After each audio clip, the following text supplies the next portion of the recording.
will tell you, until you mentioned that there's been ransomware attack on backup, to me, backup has always been secure, protected, right? In the old space where I'm gonna date myself, I wrote it off to tape. What are you gonna do with tape?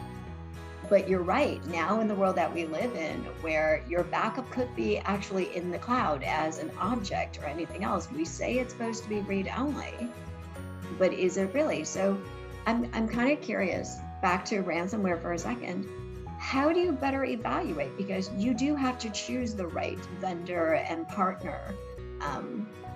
What do you take into consideration when you think about that? Like, how do you evaluate who's a good partner to work with?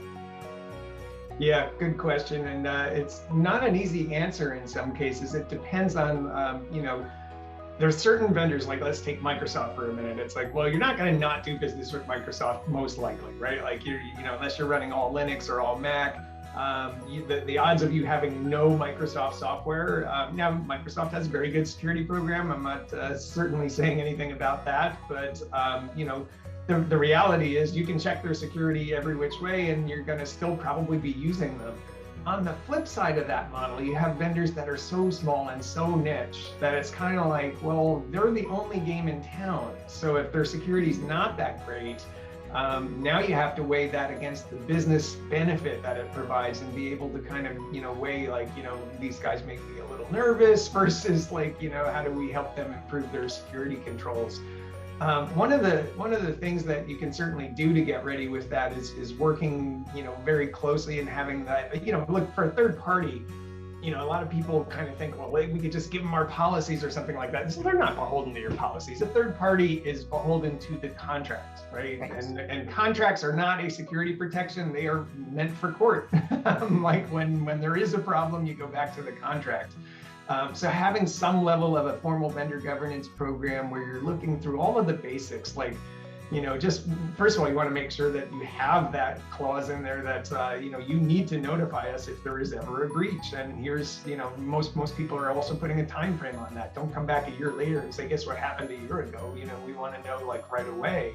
Now more than ever, when you lose data, there are multiple requirements for, disclosure that there's been a security incident.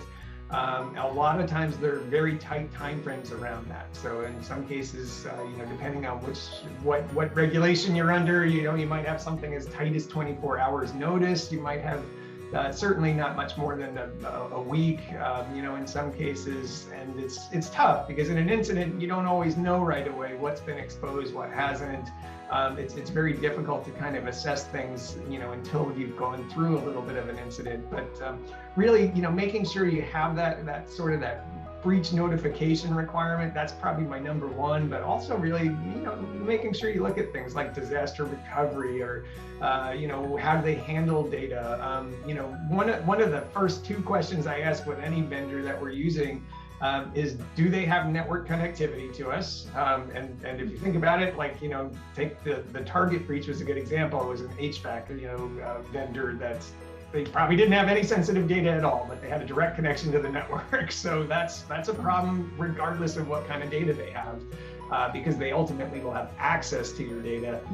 The other one is really, what data have we shared? So you might, end up in a situation with the vendor where you've asked them to print brochures for you, and it's public information that you want disseminated. As long as they're not changing it and messing around with it, you're just not that worried about that kind of a vendor. It's the ones where you do give sensitive information, where you are sharing that kind of stuff. And now you have to kind of worry about, like, we know how we would protect ourselves against ransomware, but what did they do?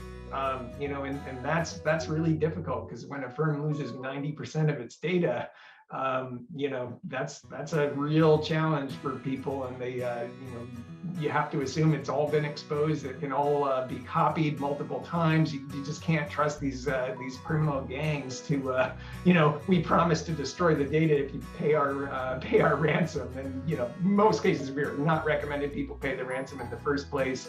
But that's tough for some. I mean, even, you have to weigh like the cost of, if we have to rebuild all of these systems. I mean, I was working with a firm that the one key system for them was going to take a full year to probably get rebuilt. that's a tough call, right? Like, I mean, you have to look at like, well, what would it cost us to do that and spend a year on it versus pay the ransom? That's why even the White House has kind of backed off in terms of like, well, we're going to make it like illegal to pay the ransom. I mean, in some cases, people need to think about it. Take a real simple example for a minute. If you had like, let's say, a nice fancy Tesla, and somehow somebody managed to encrypt, I don't know, the whole system that runs the car at all, right? And it's like, and they only want $500 for it back, right? It's like, most people are probably going to pay the ransom and just say like, give me my car back. Probably would. Easier. Right. And that's a business decision. So it's probably a bad thing, I think, if we just blanketly say like, oh, you should never pay the ransom, make it a crime to pay the ransom. So certainly there's been some calls to do that. It's a business decision at the end of the day. I still don't like doing that, and I would never really recommend it. That's not what my answer is ever going to be. But at the end of the day, we don't make all of the decisions. Sometimes that decision is made by people higher up the chain.